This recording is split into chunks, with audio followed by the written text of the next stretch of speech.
Good Saturday afternoon, everybody, all across this great country. Welcome once again to Bethea'S Byte Reloaded. Ernest Bethea here, the last outlaw, and it's so good to have you all here. And what a week it has been in true crime. Such an impactful week, surprisingly. I'm back to the number 13. And everybody knows 13, lucky for some, unlucky for others. I've got 13 stories to bring to your attention, including a few updates. So if you're just jumping into the YouTube chat right now, strap in. We're going for a 13-piece ride. But as always, I'm going to kick things off with our missing persons report. So I want you to watch your screen. This is Asha Jaquila Degree.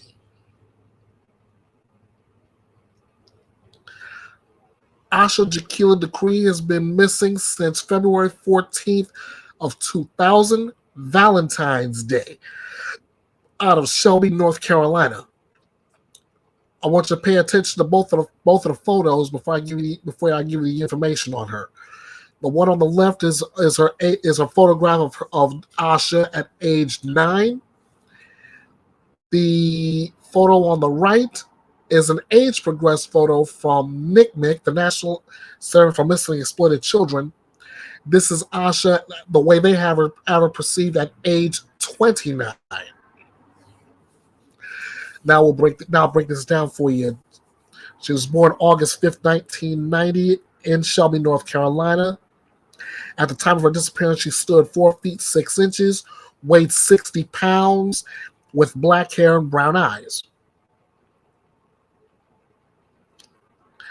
Asha Jaquila Degree has been missing from her home in Shelby, North Carolina since February 14th of 2000.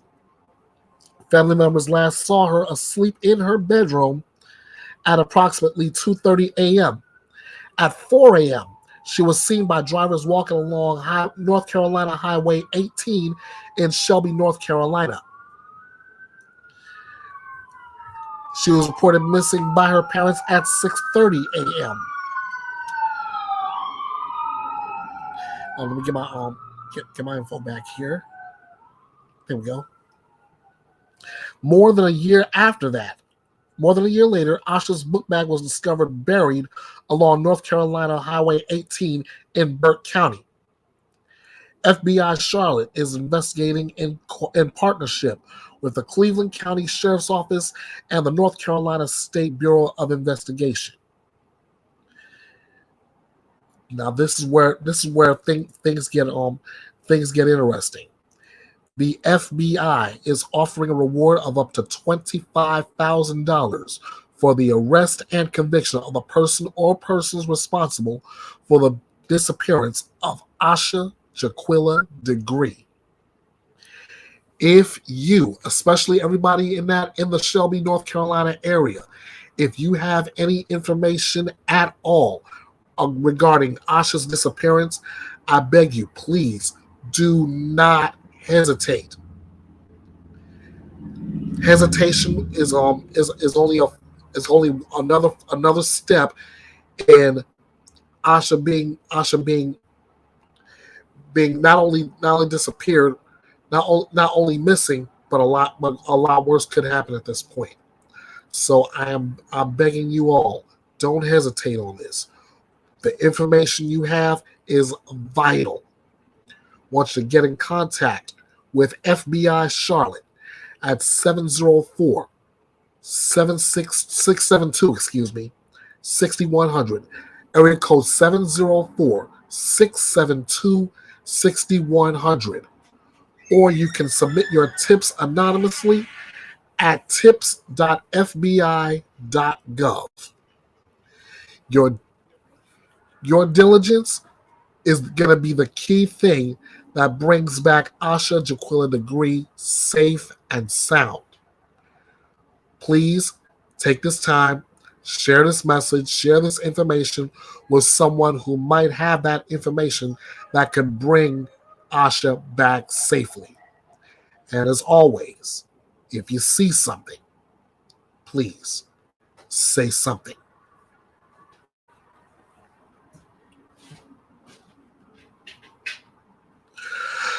Okay, now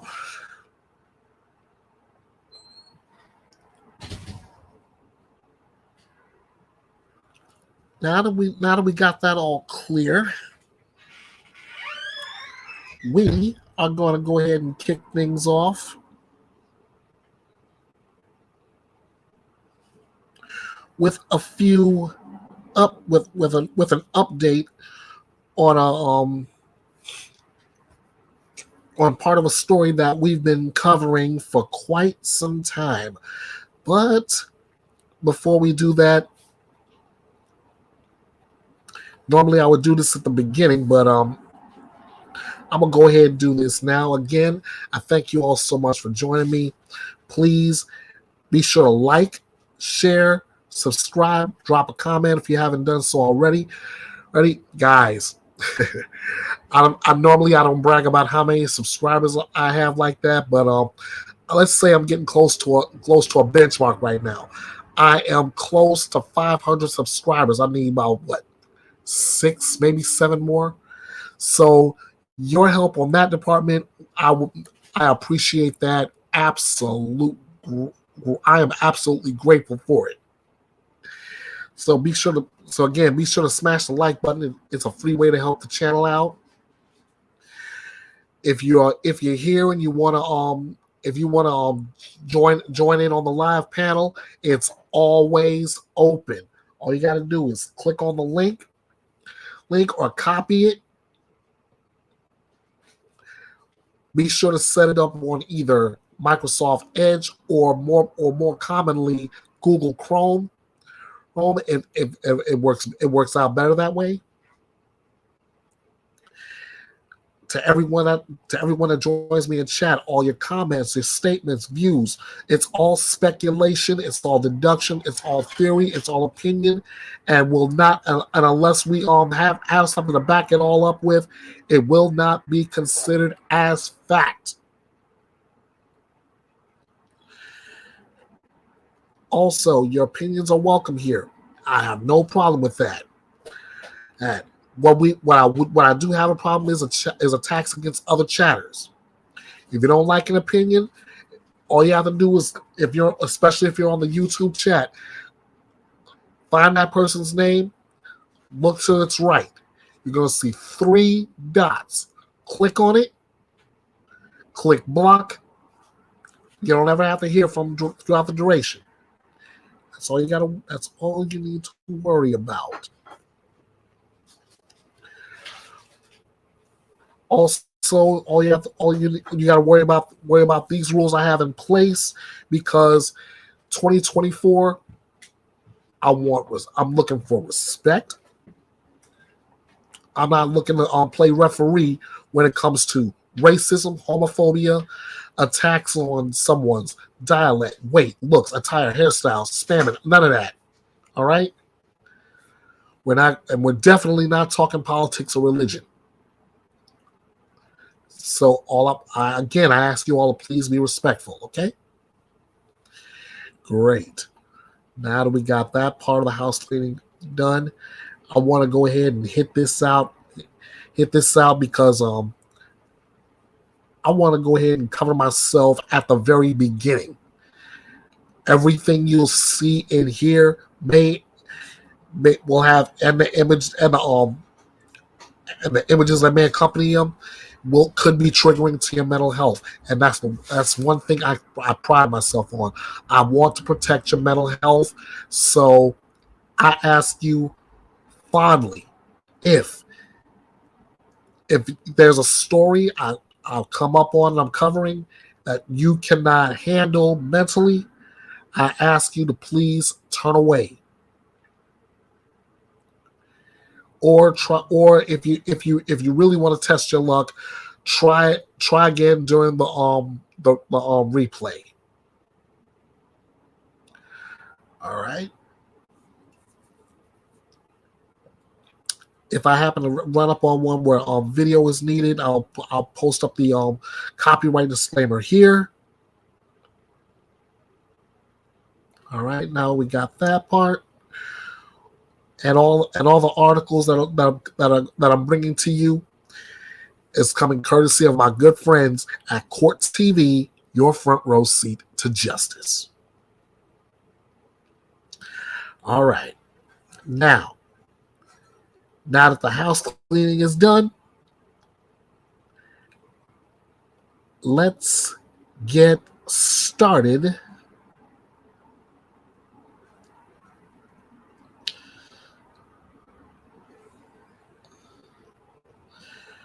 with this update. Mm-hmm. All right, the gentleman on your left side of the screen is James Crumbley. James Crumbley, as you know, is the father of the Oxford High School shooter Ethan Crumbley, who is currently serving a life sentence for the four victims he killed. Okay. Now, his mother Jennifer Crumbley already went to trial and was found guilty of all 4 counts of involuntary manslaughter. Now it's James Crumbley's turn, and he wants a jury from outside of the community. Here's the breakdown. The father of a Michigan school shooter wants jurors from a different county to decide his involuntary manslaughter case, arguing that he can't get a fair trial because of excessive publicity and his wife's recent conviction. They have clearly been convicted in a court of public opinion, defense lawyer Marielle Lehman said in a court filing on Wednesday. 47-year-old James Crumbley is accused of making a gun accessible to Ethan Crumbley and failing to get mental health care for his son. The 15-year-old killed 4 students and wounded more during a mass shooting at Oxford High School in 2021. Jury selection in the father's Oakland County trial is scheduled for March 5th. It's unusual in Michigan to change the location of a trial or to bring in jurors from another county. Hundreds of people will be summoned to the courthouse as part of the jury selection process. It took about 2 days to pick a jury out for Jennifer Crumbley's trial. Those jurors said they could fairly listen to the evidence and come up with a verdict, even if they were familiar with the Oxford tragedy. Oakland County has a population of 1.27 million people. The jury issue could come up during a hearing on Wednesday when Judge Cheryl Matthews considers defense objections to some witnesses and evidence. Prosecutors can't talk to reporters because of a gag order, though they have opposed other efforts to pick a jury from elsewhere. 45-year-old Jennifer Crumbley was found guilty of involuntary manslaughter on February 6th, and she's awaiting her sentence. Ethan Crumbley, who is now 17, pleaded guilty to murder and terrorism and is serving a life prison sentence with no chance of parole. So now that we know that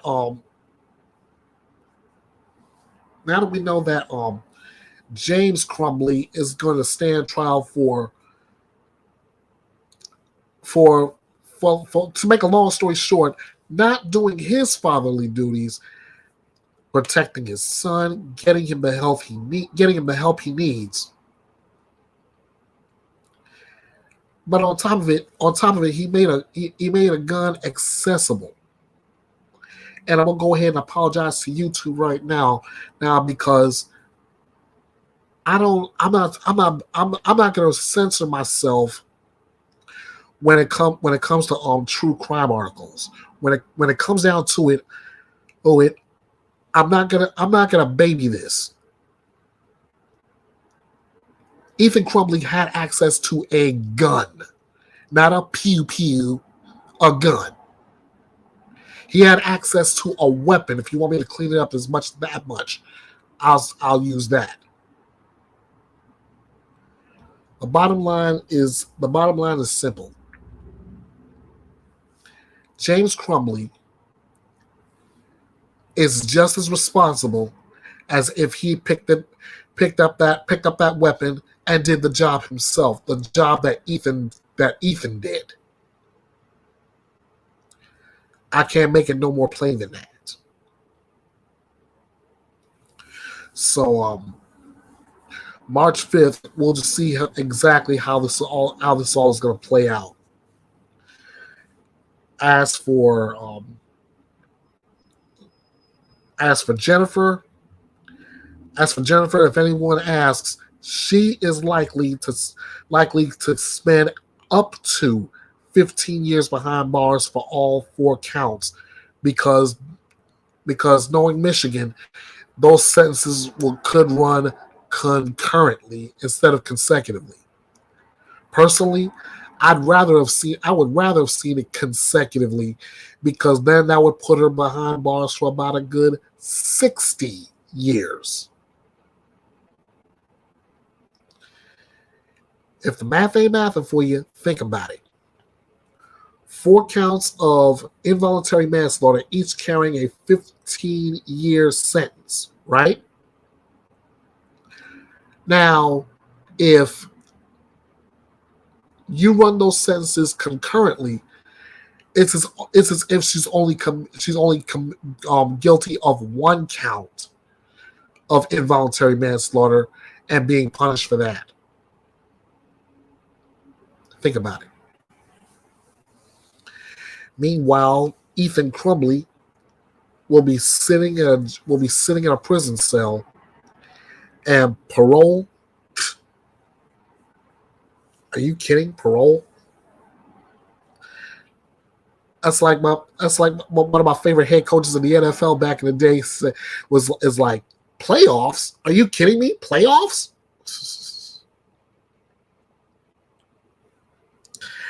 Okay, next up.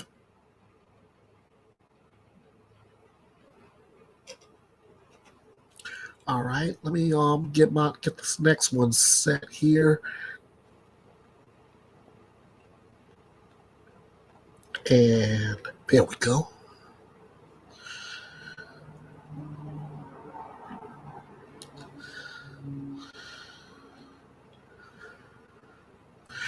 All right, our next update has to do with the Microsoft executive who was murdered.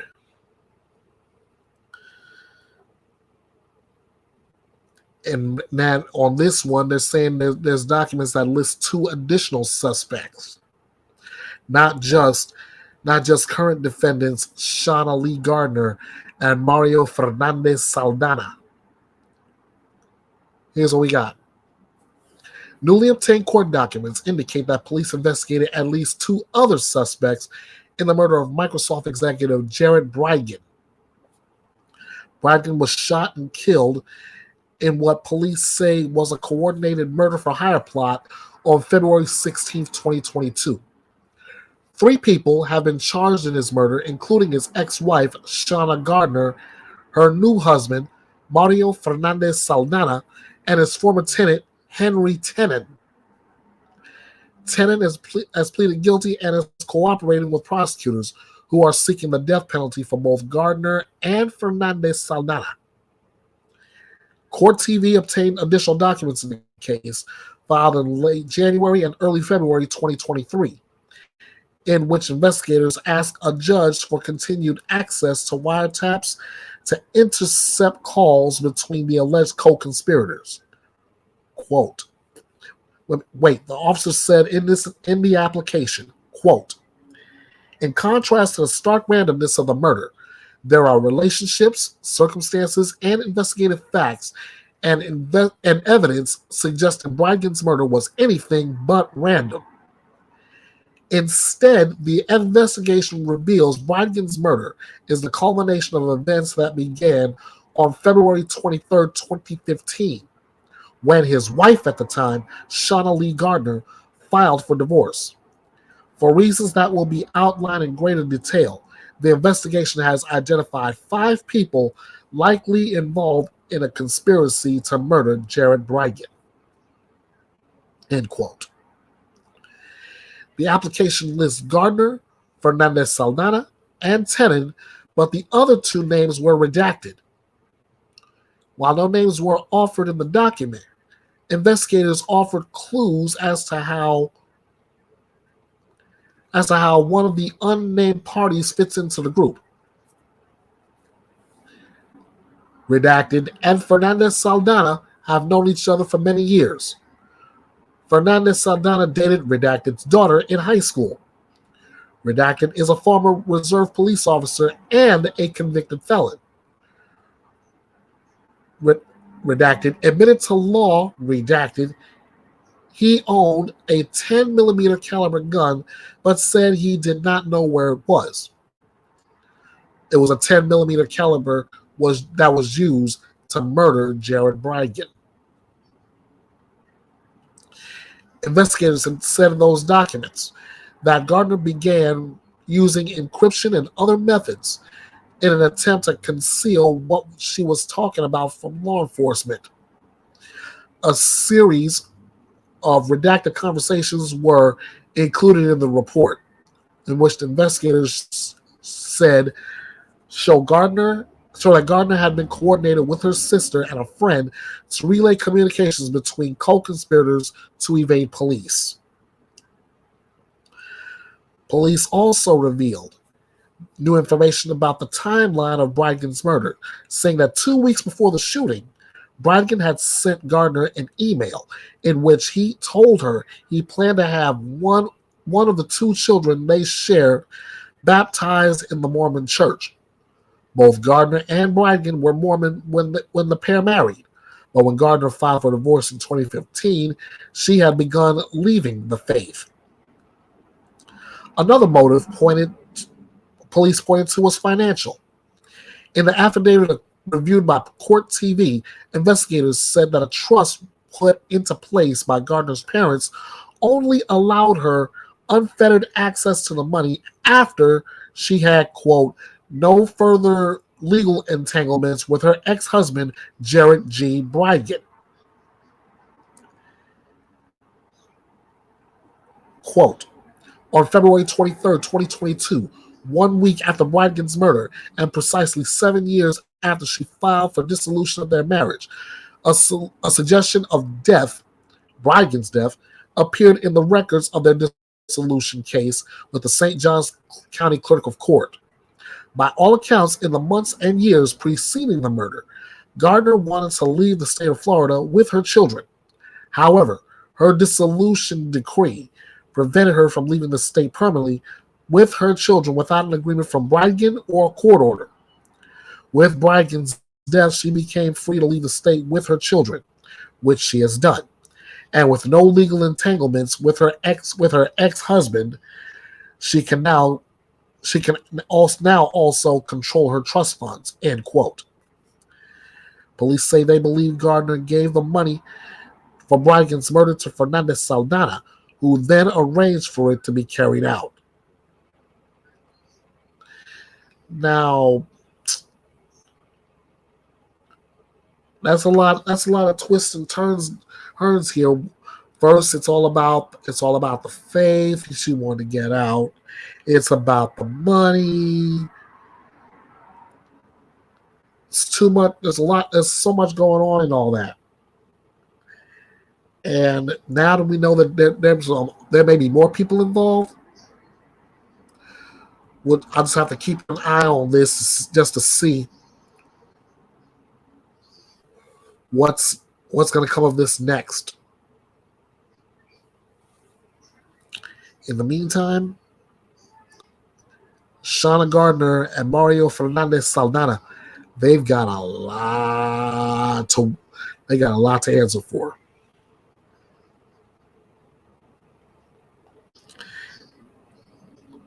Oh.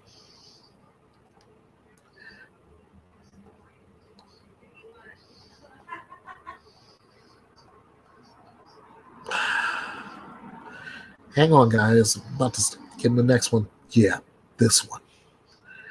This one.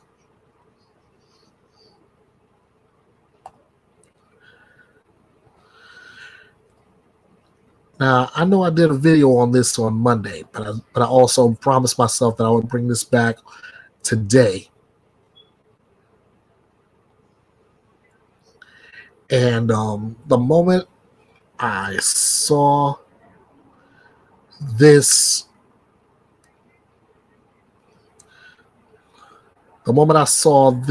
article, to say it set me off, is a complete understatement.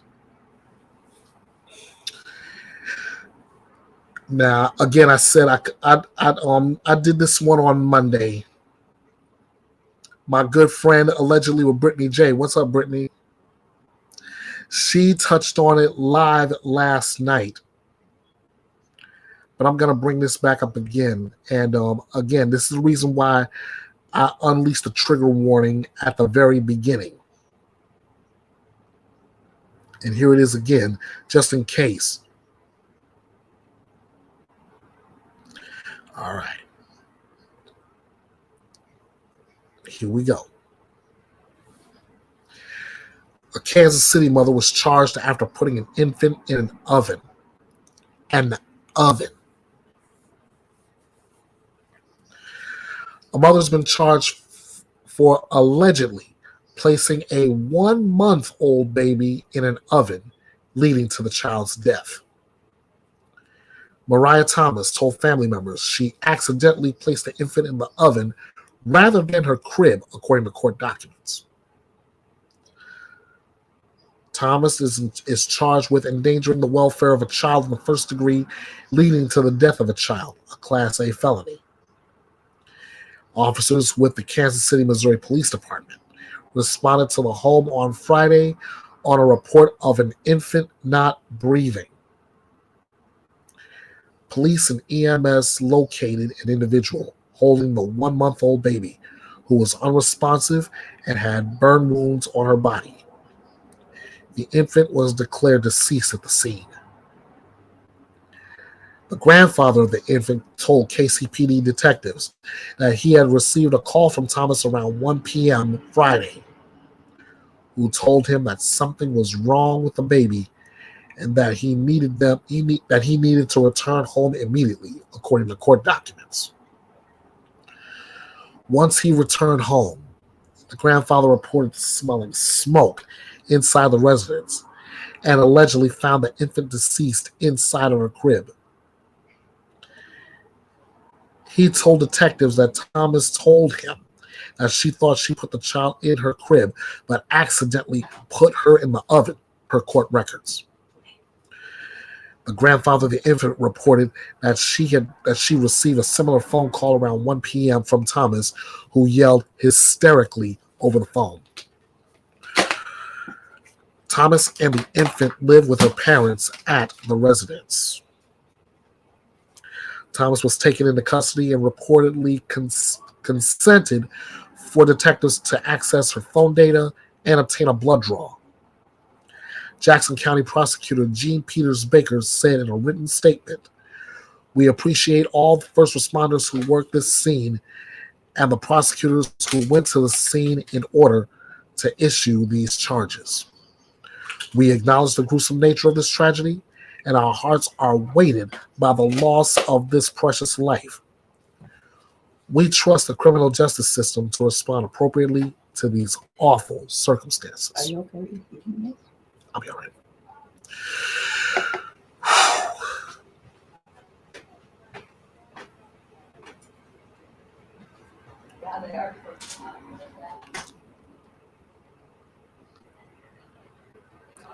I'm almost speechless, ladies and gentlemen.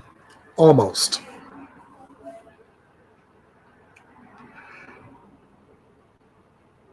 What in the world would possess someone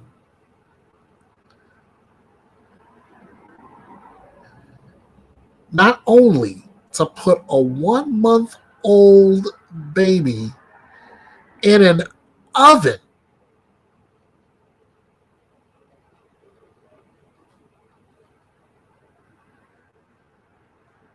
and say, oh, And she said it was an accident. But here's something I want you to make sense. And Mariah Thomas, I'm talking to you especially.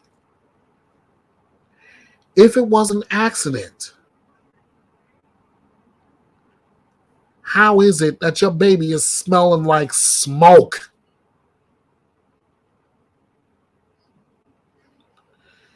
If it was such an accident, how is it that your baby has burn wounds on her?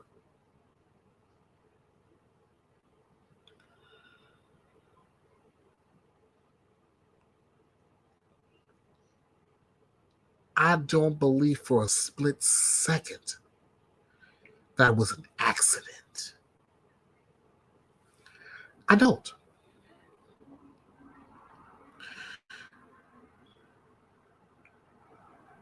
You have one job, Mom. The baby is only 1 month old. And you had one job. One.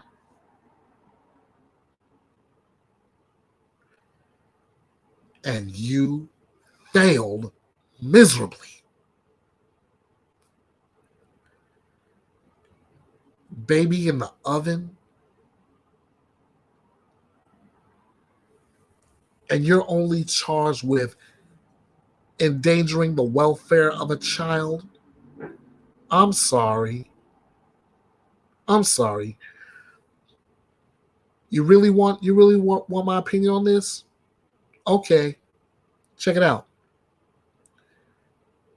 You should be charged with murder. The degree, in my opinion, I wish I could speak it. You're only charged with endangering the welfare of a child, leading to the death of a child.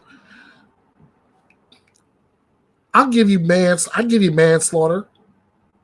1. Maybe murder 2. But this, endangering the welfare of a child, leading to the death of a child, that would be a lesser charge to me.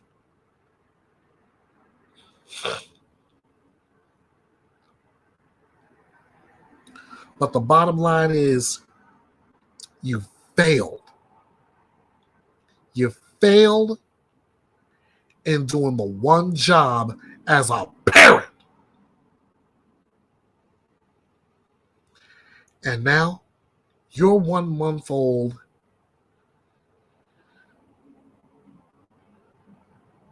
is being buried. And there's only one person at fault for this. I can give you 2 hints who they're not. Your mother and your father.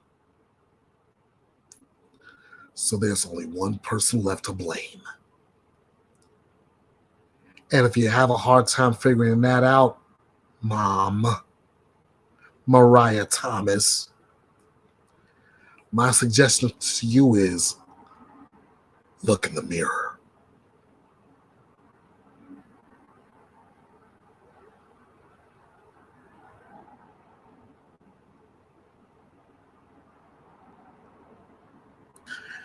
All right. Who we have next? Okay, great. Next up, we have an update in the case against Donna Adelson. This one's got more twists and turns than I can think about. Son's already doing time for killing his brother-in-law. Now she's about to go on trial. Here's the breakdown. First off, the prosecutors are offering no plea deal. At a court hearing setting Donna Adelson's upcoming trial date, Prosecutors told the judge that they had no plans to offer her any kind of plea agreement. 74-year-old Adelson is charged with first-degree murder, conspiracy to commit murder, and solicitation to commit murder for the death of her former son-in-law, FSU professor Dan Markle.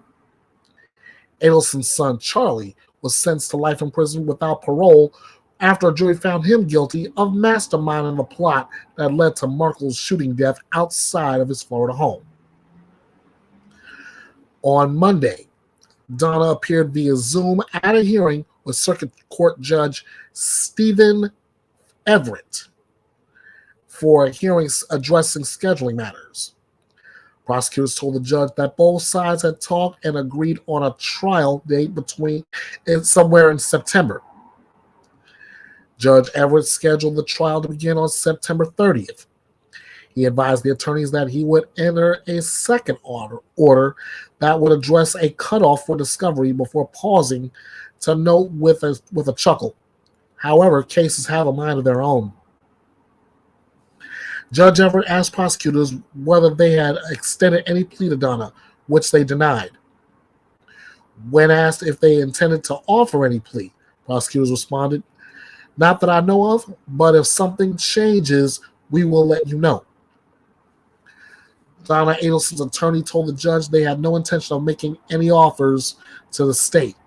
Quote, "There is not going to be any prodding or pushing about plea offers.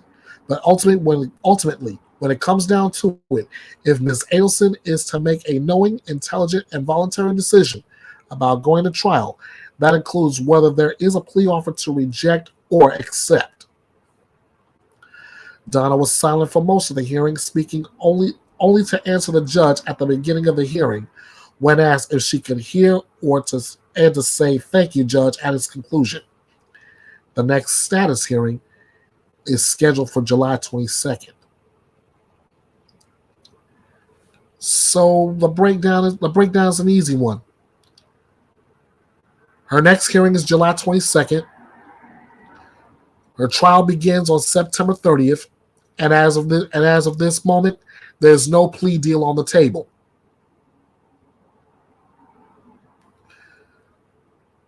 Keep it right here. When I bring the next update, you'll get it.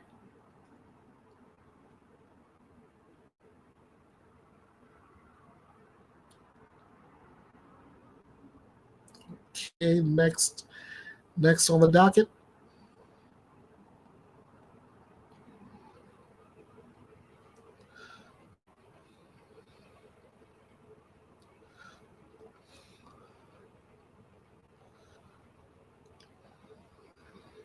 All right. This is one that grabbed my attention early this week. An Ohio man has been arraigned on multiple charges in the disappearance of Amanda Dean and given a bond of $1 million. 40-year-old Frederick Rear was also ordered to have no contact with the family of Dean, his former girlfriend, who has been missing since July 2017.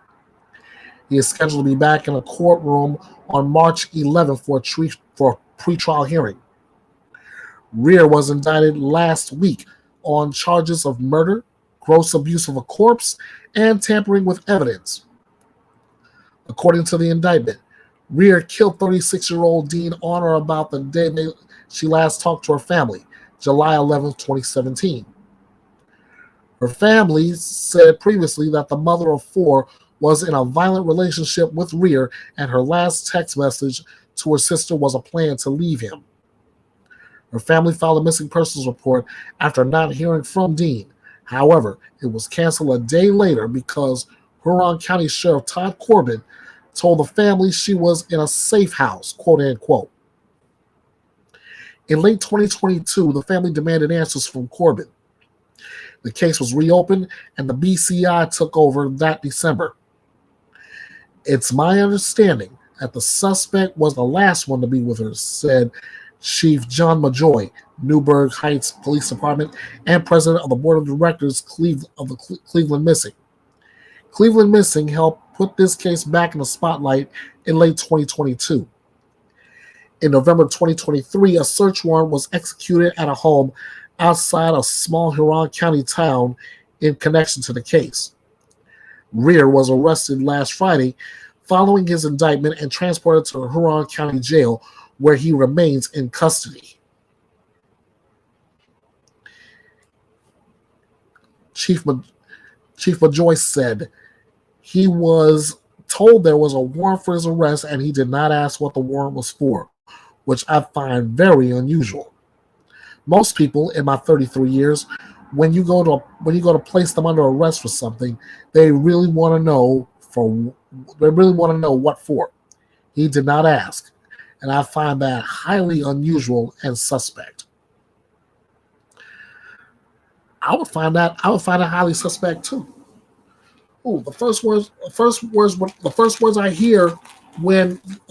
I would think about, excuse me, I'm trying to get my thought together. When I hear about somebody getting arrested, the first words I would want to hear from a suspect is, what did I do? Or what am I being accused of? Frederick Rear said none of that.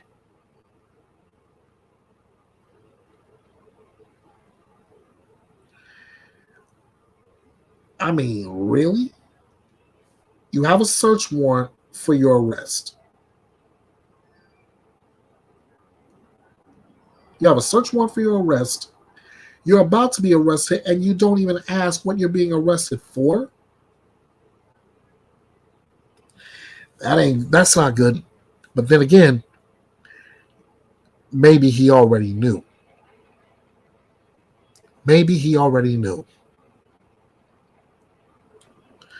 All right. Okay, next up.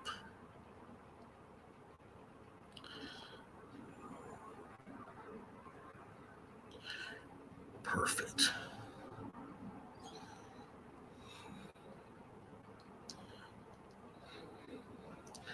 Now, this one I've got 3 for the price of 1. And let's just say it's not a good deal for the 3.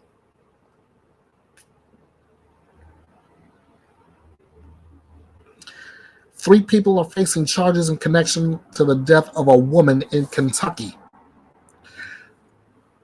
Melissa Compton on your left, David Lamb in the center, and Carrie Lamb on your right have been charged with criminal abuse and failure to report abuse and neglect of an adult. Carrie Lamb faces an additional charge of criminal abuse of a child. An arrest citation states that the body of a woman identified as Compton's mother was found dead last Saturday at a home in Madison County. According to the citation, the room where the woman's body was found was, quote, in a state of complete and utter disarray. The arrest citations detail the unlivable conditions inside the home, including trash throughout the home, molded food, bugs, and more. Compton's brother, who has cerebral palsy, was also found in the home. According to the arrest citation, he was found to be extremely skinny and malnourished. He was taken to the hospital to be assessed by a medical professional. All 3 suspects are in the Madison County Detention Center.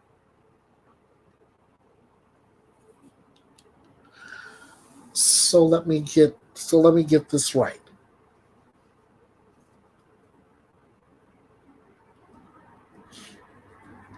You allegedly kill your mom, not by yourself, but you have 2 accomplices with you.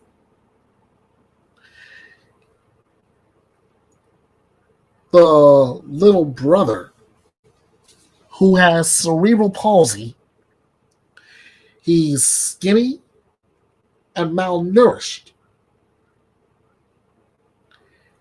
and you left him that way. And not only did you leave him in that kind of condition, the home is in total. I mean, you can't even call yourself living in the place.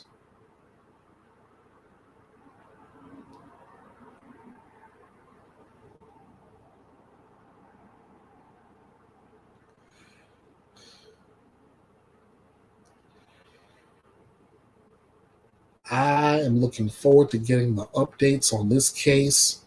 Hopefully, see where this goes to as far as trial goes. And actually, in all actuality, when it goes to trial, because I know it will, I hope all three of these defendants are tried together. That way, they don't have a chance to flip on one another because they're all carrying the same charges.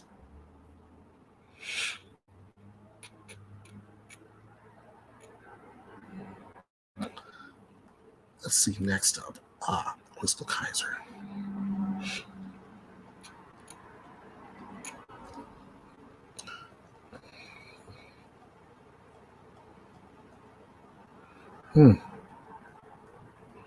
There we go.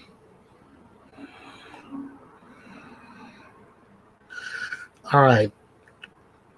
I want you to pay close attention to this story here. I mean, there's some ways this is foul. Others, I can't totally agree with it. I'm gonna let you all be the judge. Chrystul Kizer, charged with killing her abuser, has been arrested in Louisiana. A Wisconsin woman accused of killing a man who sexually assaulted her and other underage girls was arrested in Louisiana after nearly 2 weeks on the run. U.S. Marshals took Chrystul Kizer, age 23, of Milwaukee, into custody on Monday. She was being held in the Lafayette Parish Correctional Center. That's according to online jail records. Kizer was free on $400,000 bond and awaiting trial in the June 2018 death of 34-year-old Randall Villar III in Kenosha.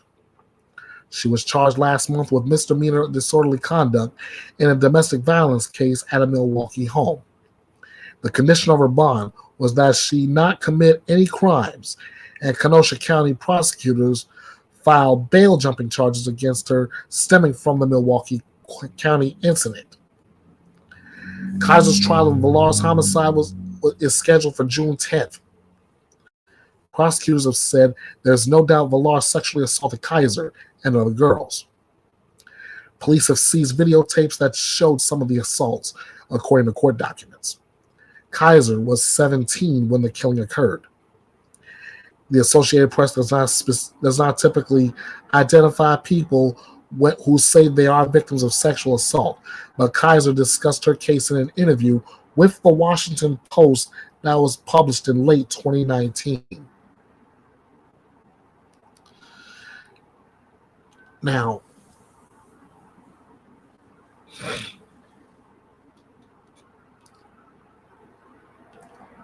I'm not totally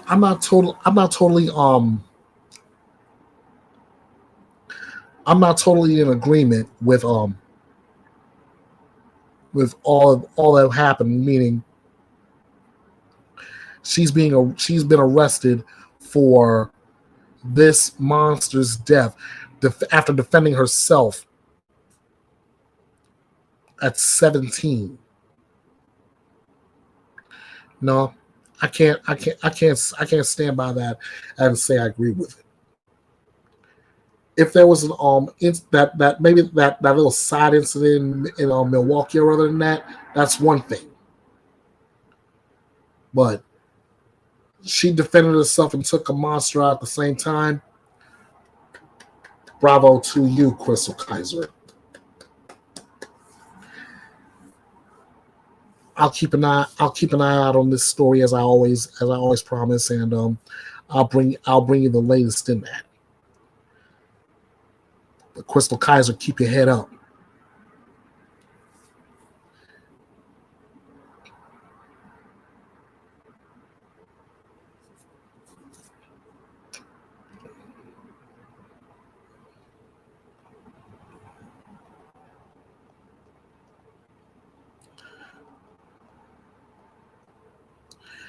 All right.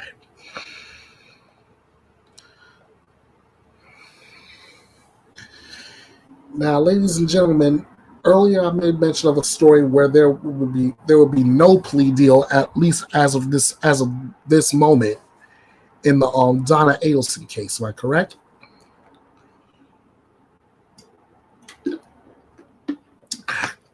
Excuse me.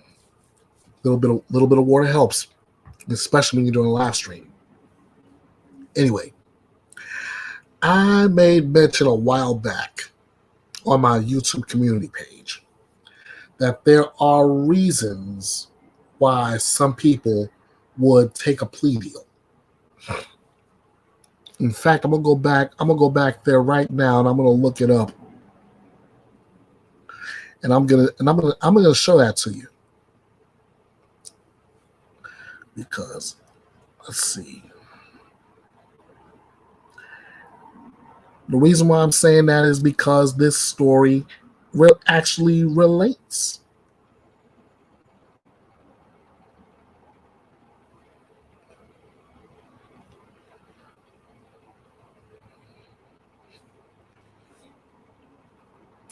To what I'm talking about. So,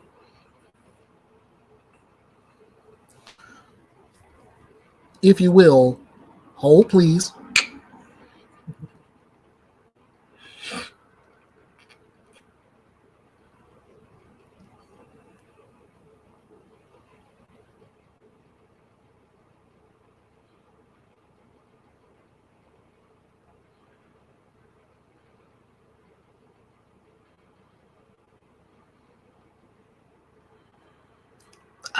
There it is.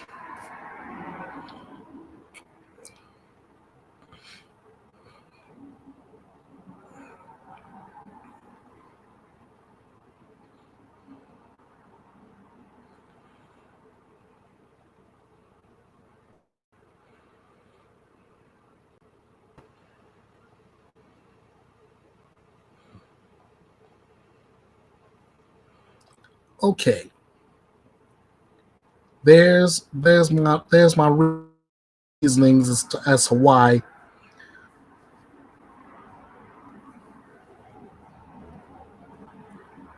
people would take a plea deal. I said, I don't know, guys. I think I should do an editorial piece on a criminal defendant accepting a plea deal from prosecutors. I can only think of 3 reasons why a defendant would do it. And there are 2 cases where 2 of these 3 reasons would actually apply here. The first, you don't need a court conviction. Your very conscience convicted you, and you admit to your own guilt. You can ask the judge to punish you with the maximum sentence the law would allow because you deserve it. But now that I'm thinking about it, in order for that to happen, you literally have to admit and say, yes, I take responsibility for all that I did. Second, if you have an accomplice in the commission of your crime, you do not want to shoulder that burden alone, and you do not want to face a jury when it comes to a boiling point. So basically, you're saying, punish me now, get it over with, and I'll testify against my co-conspirator. I may get less time than my co-defendant, but I got punished. I may get out sooner, and justice is served. Everybody wins. But my favorite reason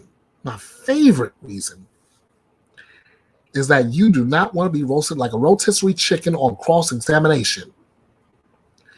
The last thing you want is a district attorney, state attorney, etc., questioning you and everything you just said on direct examination, only for that prosecutor to dissect everything and cook you in the hot seat.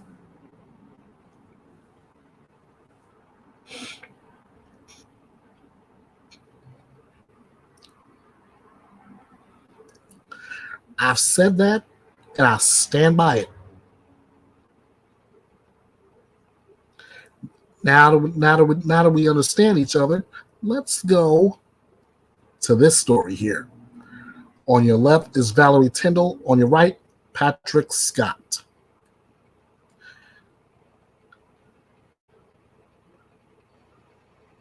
The man charged with murder in connection to the death of 17-year-old Valerie Tindall has agreed to a plea deal. 59-year-old Patrick Scott agreed to a plea deal in January that will place him in prison for 57 years. He will also have to pay $10,000 in restitution to the Tindall family. Scott, a neighbor and boss of Tindall's, had told police he strangled Tindall with a belt because she was going to blackmail him. Tindall was first reported missing in June. At this time, a silver alert was issued statewide. She was found buried on Scott's property in November 2023. Scott is due back in court on March 11th. Ladies and gentlemen, this is exactly what I was talking about in that example. Patrick Scott knew exactly what he did. His conscience got the better of him. Instead of having to go through an entire trial and let 12 people in the box say you're guilty of murdering that girl, his conscience got the better of him and said, you know what? I don't want to go through all that. I'm guilty as charged. Let's go ahead and put me behind bars. And put him behind bars for 57 years. He's 59 now. He literally will be in prison for the rest of his life.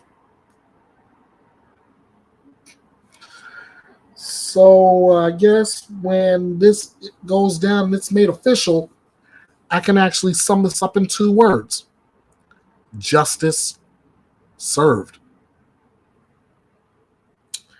All right, let's move right along here.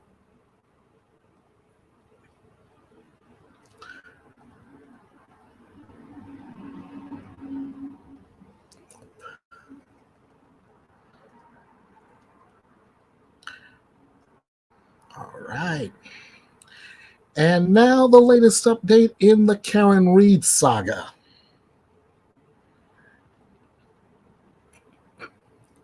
Attorneys on both sides of the case against Karen Reed have requested to delay proceedings in the trial that's scheduled to begin next month. 43-year-old Karen Reed is the Massachusetts woman accused of backing her SUV into her boyfriend, Boston police officer John O'Keefe, and leaving him to die in a snowbank after dropping him off at a house party after a night of drinking.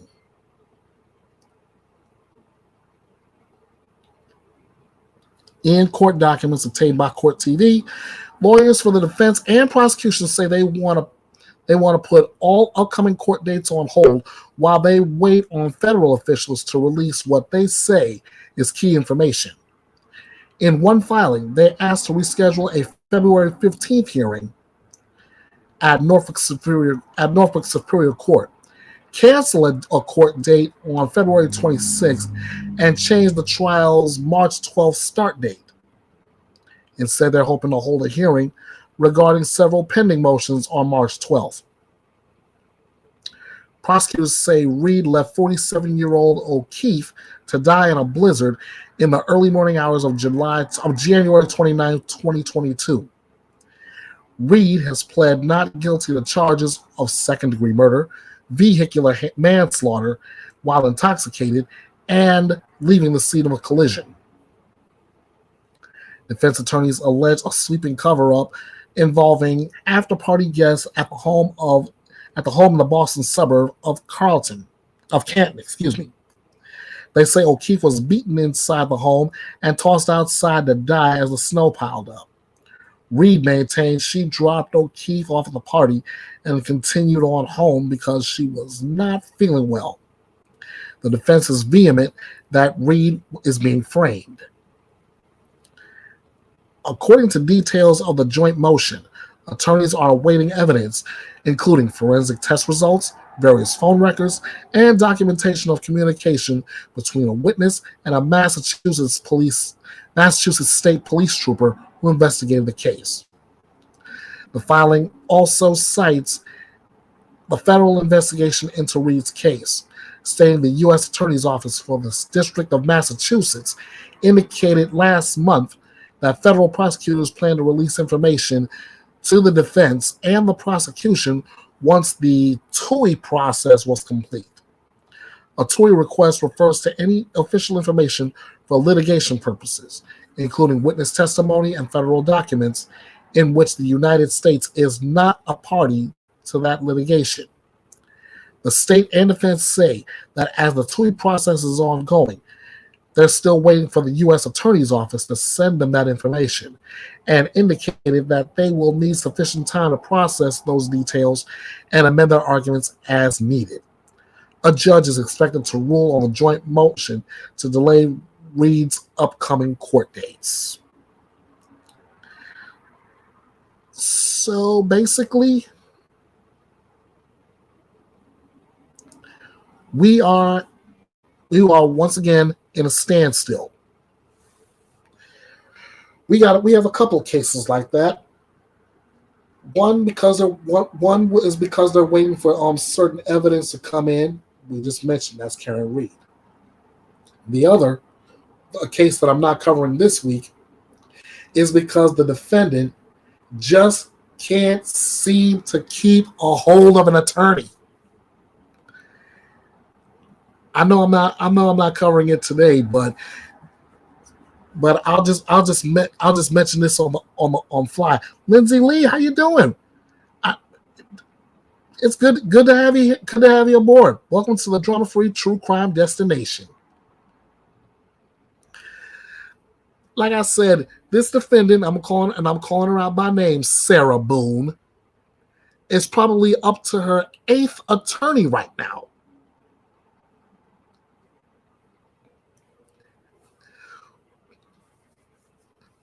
I wonder how many she's going to end up going through. But that's, like I said, that's another story for another time. Right now, we're really going to have to wait and see what becomes of this case and when this case will actually start. Lindsay Lee says she's doing well and she can appreciate any drama-free channel. And I'm gonna hit that up in just a matter of minutes at the end of this live stream. Oh, and you're not kidding. Sarah Boone is crazy. I mean, this is now, like I said, it's now her 8th. This is her 8th attorney. 8.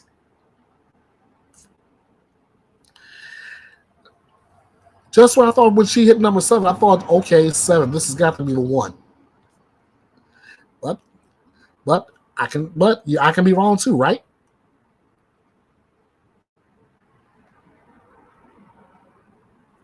All right, let's see. Next up.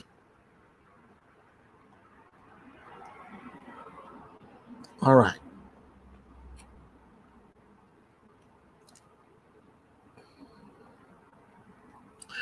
Okay.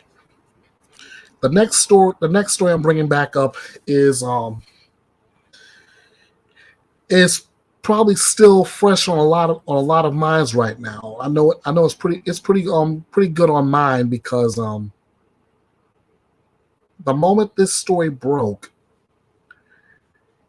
there's been a lot of, from just on my end, there's been a lot of me saying, wait, what?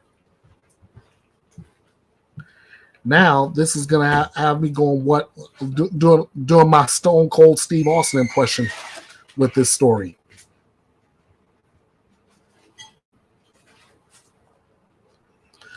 Brian Laundrie's father detailed a chilling phone call with his son in late August 2021, where he begged for help and was frantic while sitting for a deposition in a civil lawsuit brought by Gabby Petito's parents.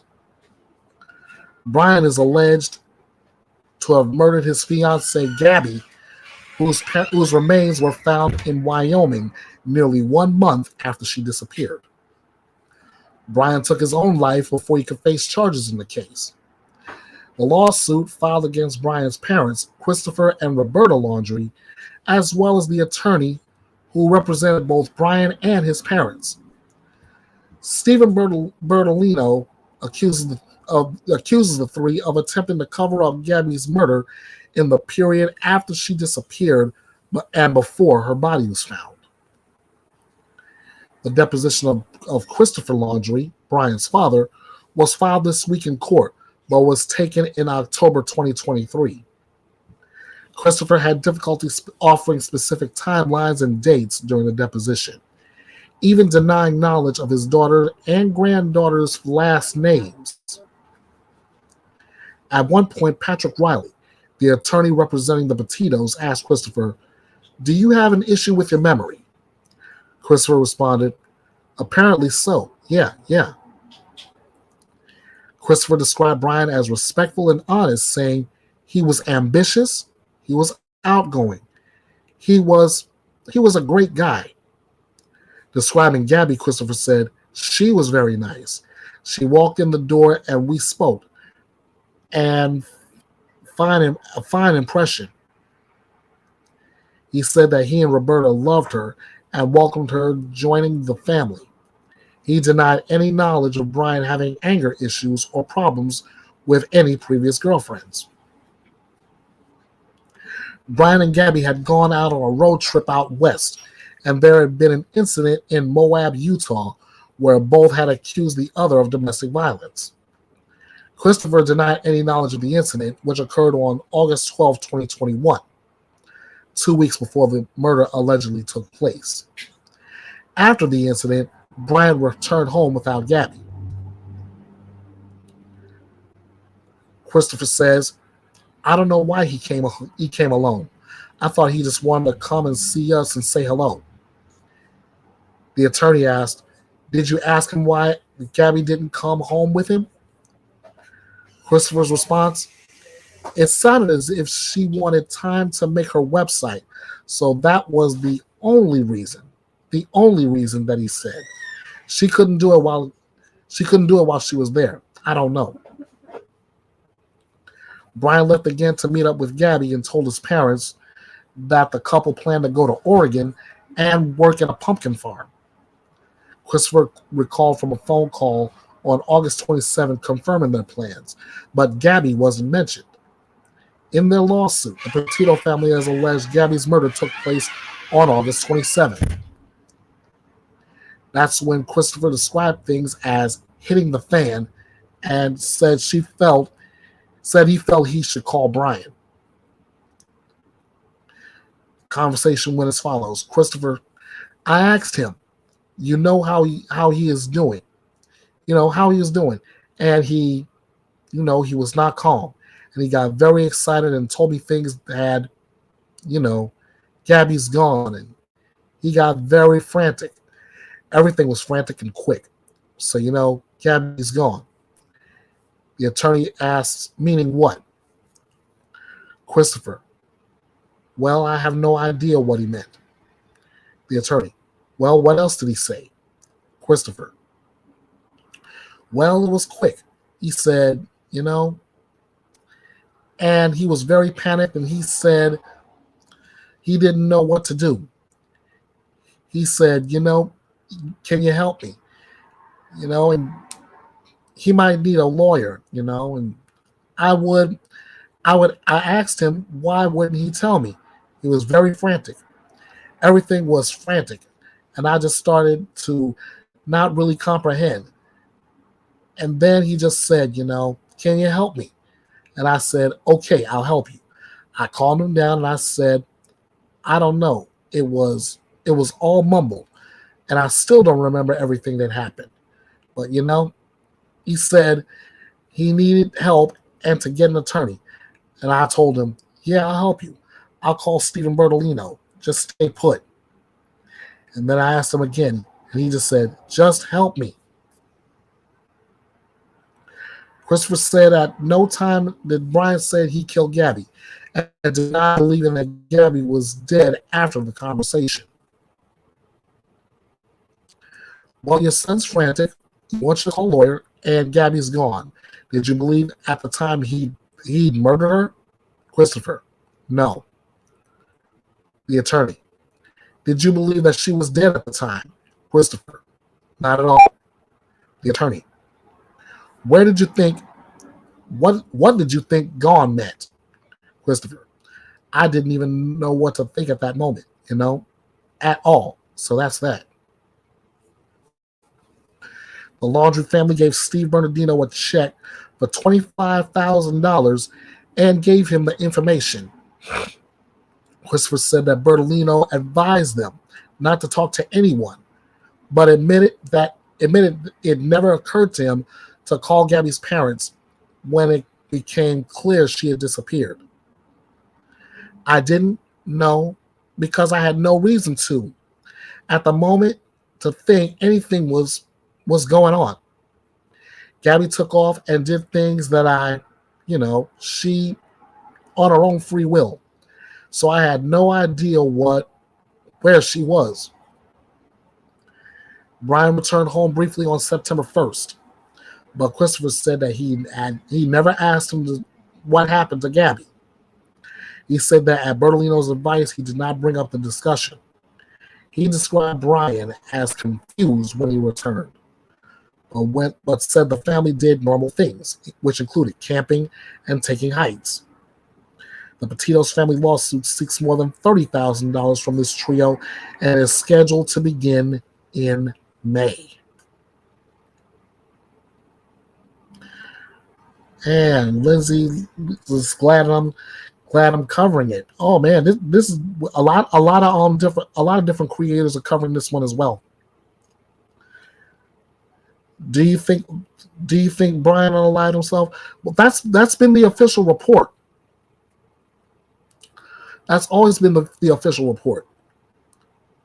The parents are despicable. Maybe I really can't say for as far as the attitude of Christopher Laundrie's is Brian's mother Roberta. All we know is Gabby is dead, and Brian, again according to reports, had taken his own life.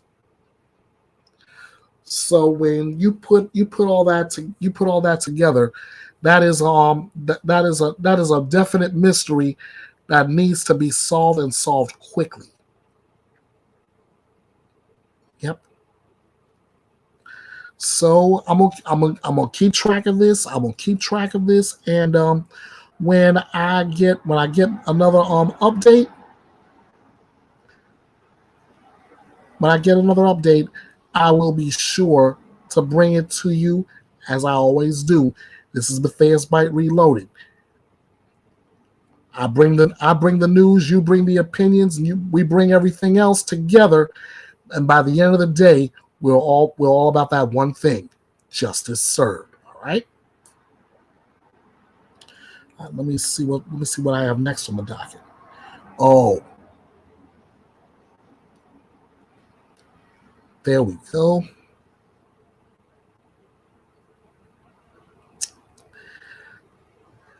This story here. This story here angered me to no end because I've been a caregiver off and on for 15 plus years. And to hear something like this happening,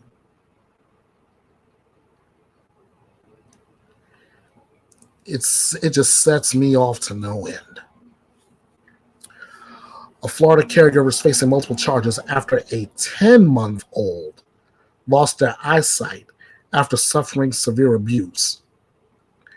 39-year-old Heather Hogan, as the lady you see on your screen, was arrested Thursday after a month-long investigation.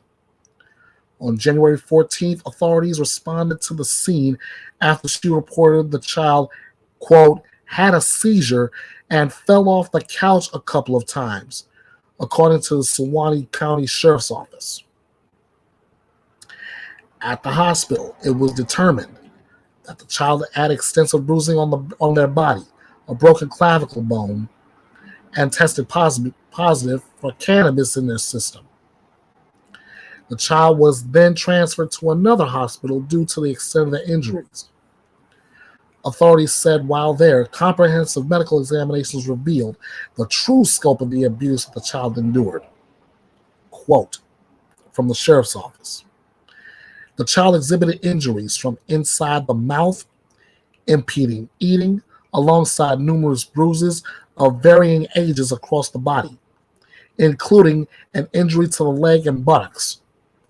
Moreover, several vertebrae compression fractures, spinal fractures, and a metaphysis fracture on the leg were identified. These injuries aligned with forceful yanking on the leg and severe impact on the buttocks against the hard surface, commonly associated with severe child abuse cases. Subdural hematomas were also discovered, and the child had lost the ability to see. Medical professionals anticipate the child will endure long-term disabilities resulting from sustained abuse. Following an investigation that included Hogan's cell phone data and web search history, Hogan was arrested on charges of aggravated child abuse and neglect. Her bond was set at $600,000. $600,000. To which I sit here today and say Heather Hogan should be held under zero bond. Zero bond.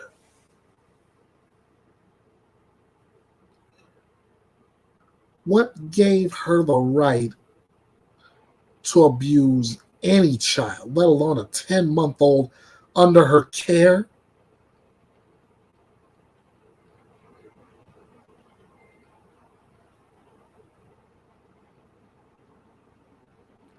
You gotta be kidding me. Gotta be kidding me.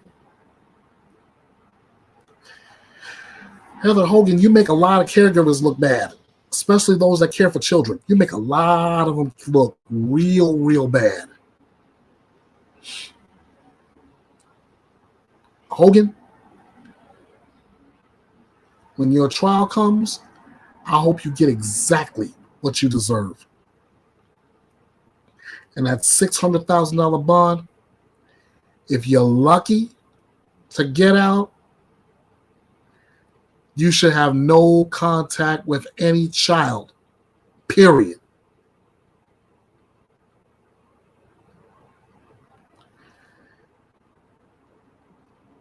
But if you do, Hogan, can you imagine how many different moms here in this case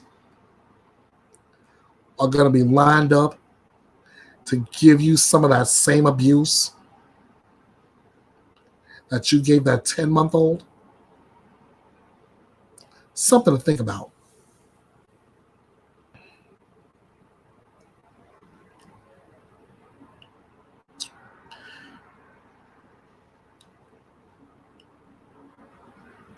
And just when I thought I was gonna be through with cases like that, I got another one.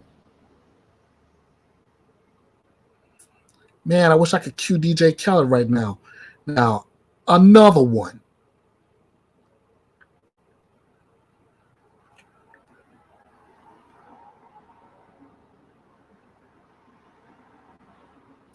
This is a foster mother. Now,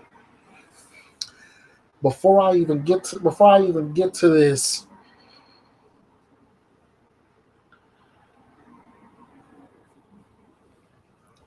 just like Heather Hogan makes caregivers of children look bad, Pammy May, you rank right up there with a lot of monsters calling themselves foster parents. Yes, I said it. I'll say it again. You rank right up there with the monsters that call themselves foster parents. and doing their child all kinds of bad. This is her story. Police reportedly found the body of a missing 5-year-old Ohio boy after his foster mother was taken into custody. Darnell Taylor was the subject of a statewide Amber Alert earlier this week after he was allegedly abducted by Pammy May in Columbus. May was arrested Thursday night after she walked into a local business distraught and without shoes. She refused to give her name to employees, but police identified her as May upon their arrival. She was transported to a hospital where she gave information to officers about what happened to Taylor. Authorities found a body believed to be Taylor's in a sewage drain around 1 a.m. Friday. According to court documents, May's husband told authorities that he made a 911 call after she allegedly harmed Taylor. He said May also put her hand over his mouth to try to stop him from telling police what was going on. In audio obtained by Scripps News Columbus, a dispatcher relays the 911 call. We had a guy call in, said that his wife just killed his foster child, Darnell Taylor, 5 years old, the dispatcher said. Police did not know whether or not Taylor was dead, and when the Amber Alert was issued, they said they believe he is in danger. A vehicle police were searching for was found unoccupied in Brooklyn hours after the Amber Alert went out.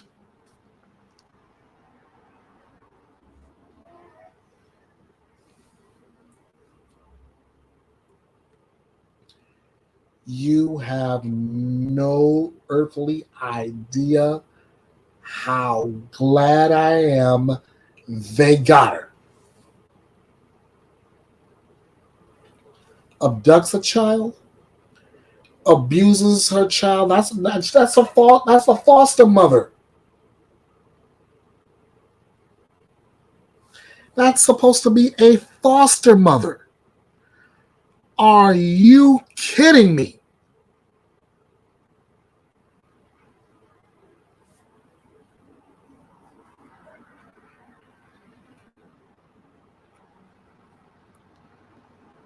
Pammy May,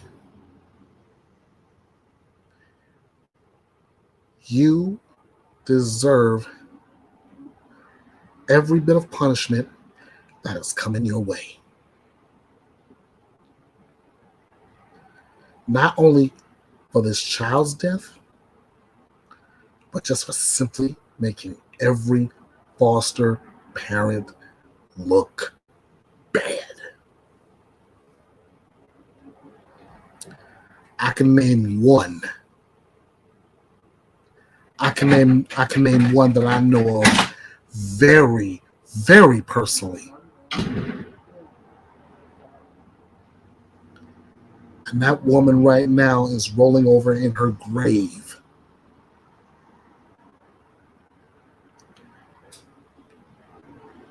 She adopted me.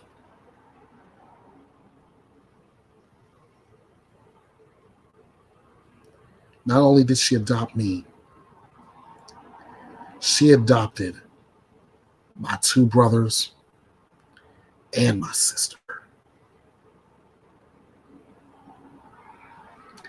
And never, not once, never, not once did she ever subject to the abuse that you did.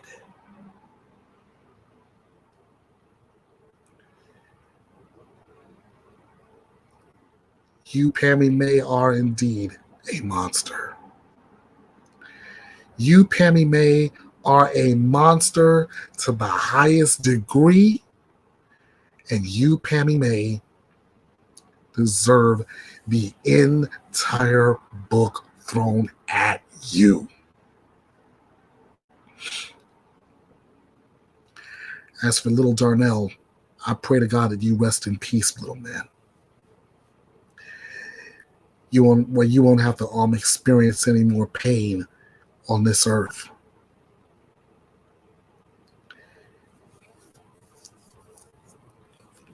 There are people in heaven. There are souls in heaven that will welcome you, that will love you.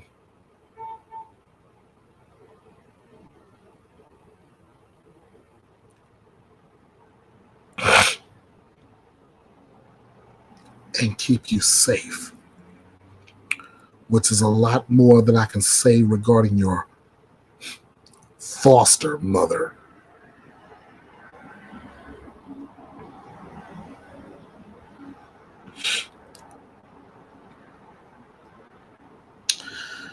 I'm sorry, y'all. I had to let that out and unleash a little bit.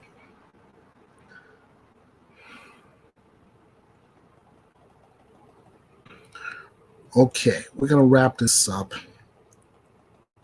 with a little taste of Verdict Watch.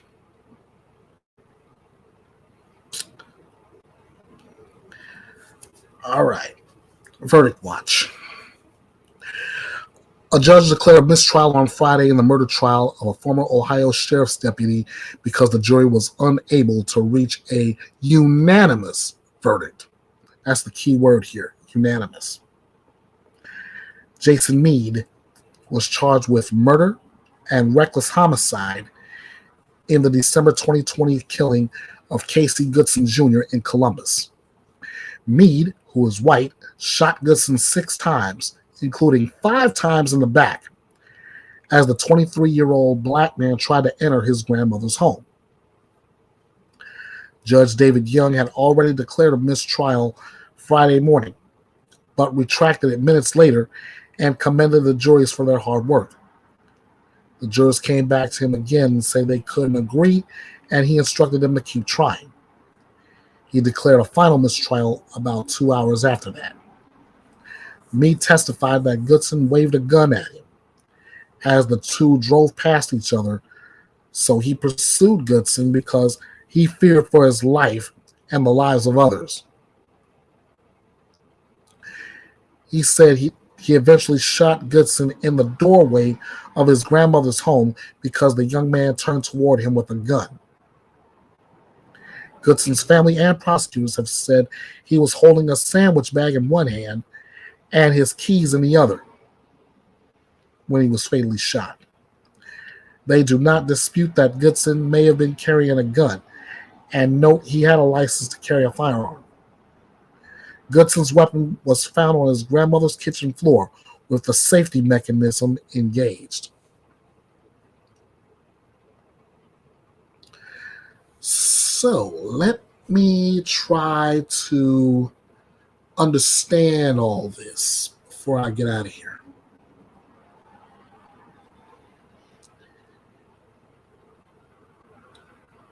You're a cop, but you're in fear for your life. Likely stance.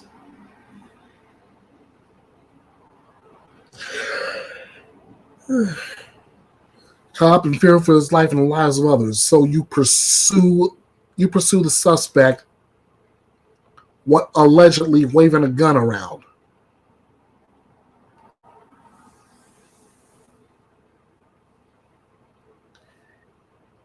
He reaches the door to his grandmother's house.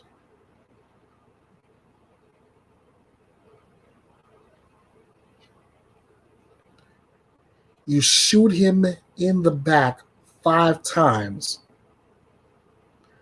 and then again once more for good measure.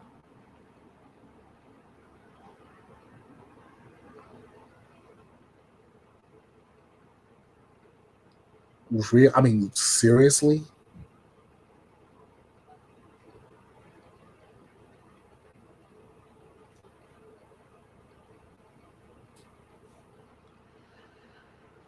I mean, what is it? Cops today, it's all about shoot first, ask questions never. All to prove that A, they're the law, B, they're in the right, and C, because they have a badge, they can do that.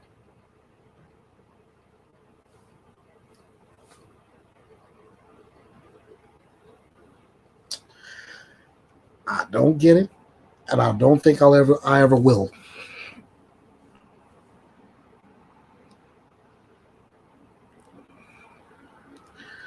But here's what I feel though. I feel that there's going to be another trial. There's going to be another chance to try former Officer Jason Meade under these same charges. When it goes down, you can bet I'll cover it.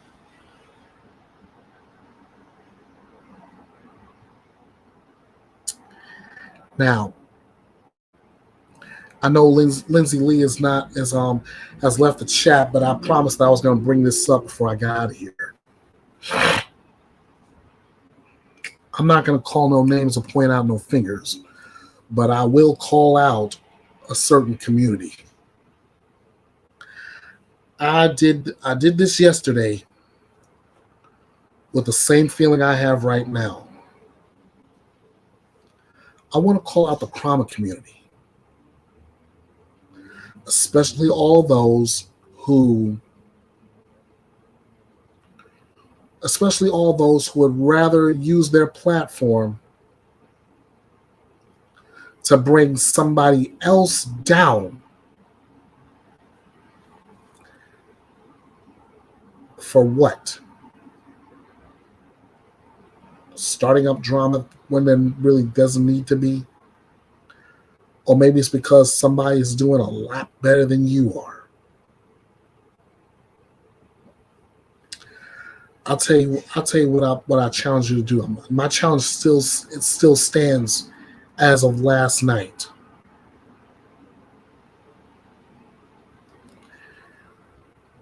Earlier this week, there was a mass shooting. And it came during a time that people were coming together. They were united as one. United as one.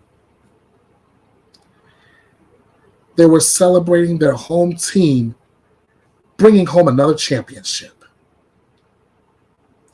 And by the way, congratulations to the Kansas City Chiefs on winning the Super Bowl. How about them Chiefs?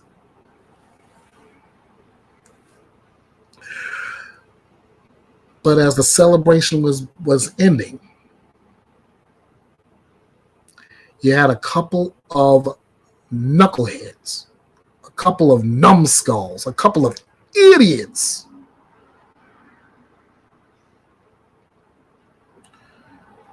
with weapons in hand.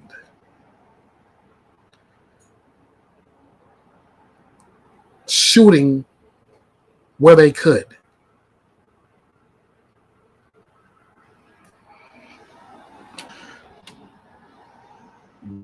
Why? Because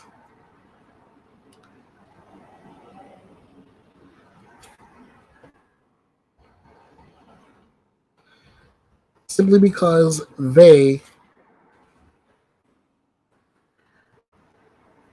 couldn't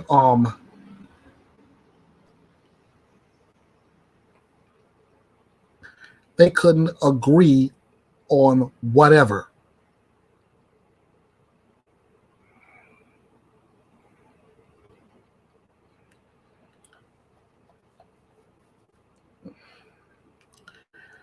I'm going to bring this article up courtesy of the New York Times.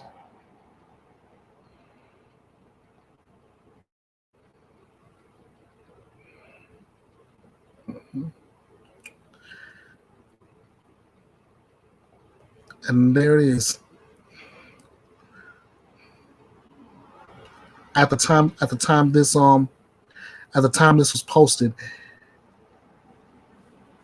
one person had died and 22 were injured. And 2 teenagers had been charged. with resisting arrest and gun-related offenses on Friday. The one person was killed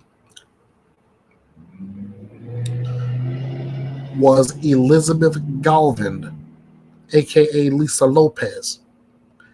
She's a radio DJ and host.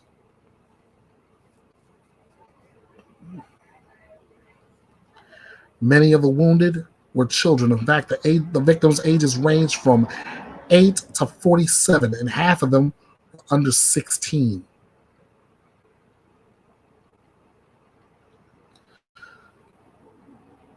So why did I bring this up?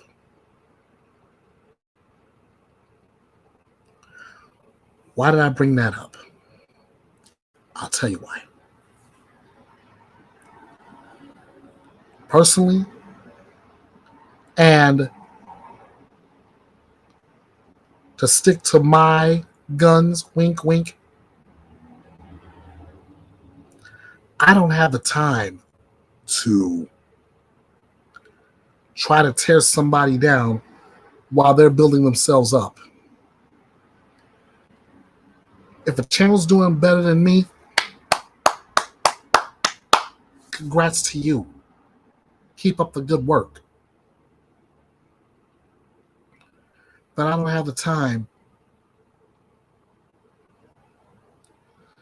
I don't have the time to tear anybody down.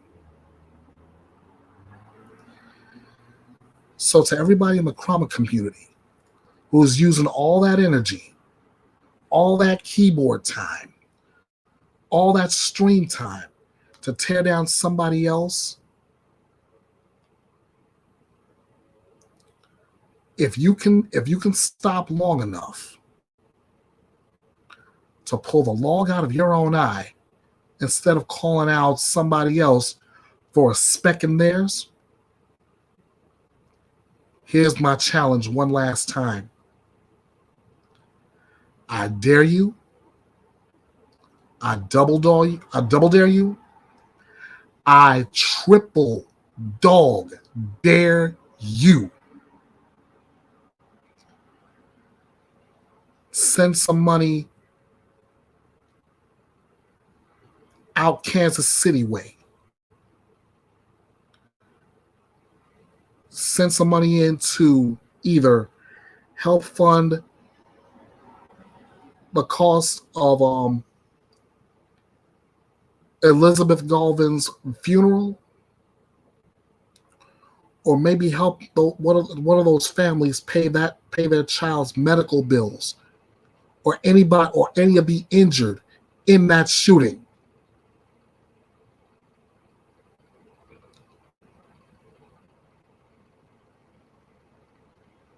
If you got a heart in the right place, you'll accept the challenge and do it.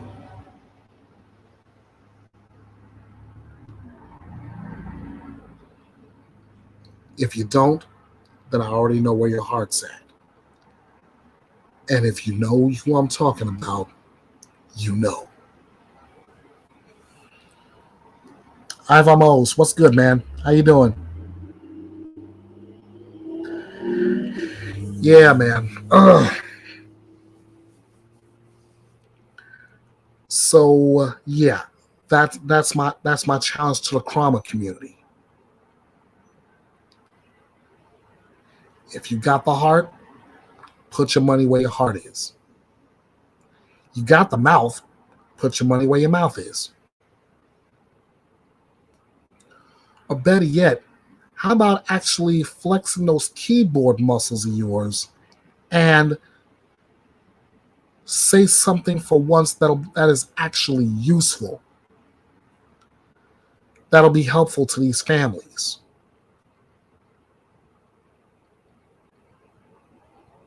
That is, if you got time enough from tearing somebody else down. I'm just saying.